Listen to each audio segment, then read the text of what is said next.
ओम श्री परमात्मने नमः। ओम नमः शिवाय। श्री शिव महापुराण कोटि रुद्र संहिता अध्याय 23 वाराणसी तथा विश्वेश्वर का महात्म्य। सूत जी कहते हैं, मुनीश्वरों, मैं संक्षेप से ही वाराणसी तथा विश्वेश्वर के परम सुंदर महात्म्य का वर्णन करता हूँ, उसको सुनो। एक समय की बात है कि पार्वती देवी ने लोकहित की कामना से बड़ी प्रसन्नता के साथ भगवान शिव से अविमुक्त क्षेत्र और अविमुक्त लिंग का महात्म्य पूछा। तब परमेश्वर शिव ने कहा कि यह वाराणसीपुरी सदा के लिए मेरा गुहितम क्षेत्र है और सभी जीवों की मुक्ति का सर्वथा हेतु है। इस क्षेत्र में सिद्धगण सदा मेरे व्रत का आश्रय ले नाना प्रकार के वेश धारण किए मेरे लोक को पाने की इच्छा रखकर जितात्मा और जितेंद्रिय हो नित्य महायोग का अभ्यास करते हैं। उस उत्तम महायोग का नाम है पाशुपत योग। उसका श्रुतियों द्वारा प्रतिपादन हुआ है। वह भोग और मोक्ष रूप फल प्रदान करने वाला है। महेश्वरी, वाराणसीपुरी में निवास करना मुझे सदा ही अच्छा लगता है, जिस कारण से मैं सब कुछ छोड़कर काशी में ही रहता हूँ। उसे बताता हूँ, सुनो। जो मेरा भक्त तथा मेरे तत्व का ज्ञानी है, वे दोनों अवश्य ही मोक्ष के भागी होते हैं। उनके लिए तीर्थ की अपेक्षा नहीं है। विहित और अविहित दोनों प्रकार के कर्म उनके लिए समान हैं। उन्हें जीवन मुक्त ही समझना चाहिए। वे दोनों कहीं भी मरें तुरंत ही मोक्ष प्राप्त कर लेते हैं। यह मैंने निश्चित बात कही है। सर्वोत्तम शक्ति देवी उमे इस परम उत्तम अविमुक्त तीर्थ में जो विशेष बात है, उसे तुम मन लगाकर सुनो। सभी वर्ण और समस्त आश्रमों के लोग, चाहे वे बालक, जवान या बूढ़े कोई भी क्यों ना हो, यदि इस पुरी में मर जाएं तो मुक्त हो ही जाते हैं। इसमें तनिक भी संशय नहीं है। स्त्री अपवित्र हो या पवित्र, कुमारी हो या विवाहिता, विधवा हो या वंध्या, रजस्वला, प्रसूता, संस्कारहीना अथवा जैसी तैसी कैसी ही क्यों ना हो, यदि इस क्षेत्र में मरी हो तो अवश्य मोक्ष की भागनी होती है। इसमें संदेह नहीं है। स्वेदज, अंडज, उद्भिज अथवा जरायुज प्राणी जैसे यहाँ मरने पर मोक्ष पाता है, वैसे और कहीं नहीं पाता। देवी, यहाँ मरने वाले के लिए न ज्ञान की अपेक्षा है, न भक्ति की, न कर्म की आवश्यकता है, न दान की, न कभी संस्कृति की अपेक्षा है और न धर्म की ही। यहाँ नाम कीर्तन, पूजन तथा उत्तम जाति की भी अपेक्षा नहीं होती। जो मनुष्य मेरे इस मोक्षदायक क्षेत्र में निवास करता है, वह चाहे जैसे मरे, उसके लिए मोक्ष की प्राप्ति सुनिश्चित है। प्रिय, मेरा यह दिव्यपुर गुहे से गुहितर है। ब्रह्मा आदि देवता भी इसके महात्म्य को नहीं जानते।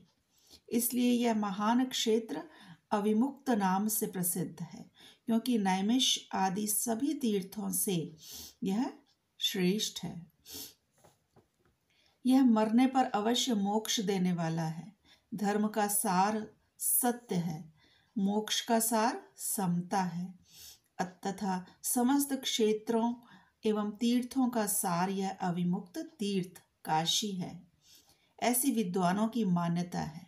इच्छानुसार भोजन, शयन, क्रीड़ा तथा विविध कर्मों का अनुष्ठान करता हुआ भी मनुष्य यदि इस अविमुक्त तीर्थ में प्राणों का परित्याग करता है तो उसे मोक्ष मिल जाता है। जिसका चित्त विषयों में आसक्त है और जिसने धर्म की रुचि त्याग दी है, वह भी यदि इस क्षेत्र में मृत्यु को प्राप्त होता है तो पुनः संसार बंधन में नहीं पड़ता। फिर जो ममता से रहित, धीर, सत्वगुणी, दंभहीन, कर्म कुशल और कर्तापन के अभिमान से रहित होने के कारण किसी भी कर्म का आरंभ न करने वाले हैं, उनकी तो बात ही क्या है, वे सब मुझ में ही स्थित हैं। इस काशीपुरी में शिव भक्तों द्वारा अनेक शिवलिंग स्थापित किए गए हैं। पार्वती ये संपूर्ण अभीष्टों को देने वाले और मोक्षदायक हैं। चारों दिशाओं में 5-5 कोस फैला हुआ यह क्षेत्र अविमुक्त कहा गया है। यह सब ओर से मोक्षदायक है। जीव को मृत्यु काल में यह क्षेत्र उपलब्ध हो जाए तो उसे अवश्य मोक्ष की प्राप्ति होती है। यदि निष्पाप मनुष्य काशी में मरे तो उसका तत्काल मोक्ष हो जाता है, और जो पापी मनुष्य मरता है वह कायव्यूहों को प्राप्त होता है। उसे पहले यातना का अनुभव करके ही पीछे मोक्ष की प्राप्ति होती है। सुंदरी, जो इस अविमुक्त क्षेत्र में पातक करता है वह हजारों वर्षों तक भैरवी यातना पाकर पाप का फल भोगने के पश्चात ही मोक्ष पाता है।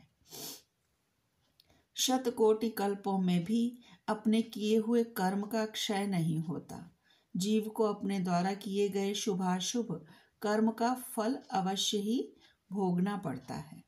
केवल अशुभ कर्म नरक देने वाला होता है, केवल शुभ कर्म स्वर्ग की प्राप्ति कराने वाला होता है, तथा शुभ और अशुभ दोनों कर्मों से मनुष्य योनि की प्राप्ति बताई गई है।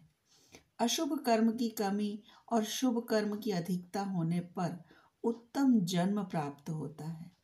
शुभ कर्म की कमी और अशुभ कर्म की अधिकता होने पर यहाँ अधम जन्म की प्राप्ति होती है।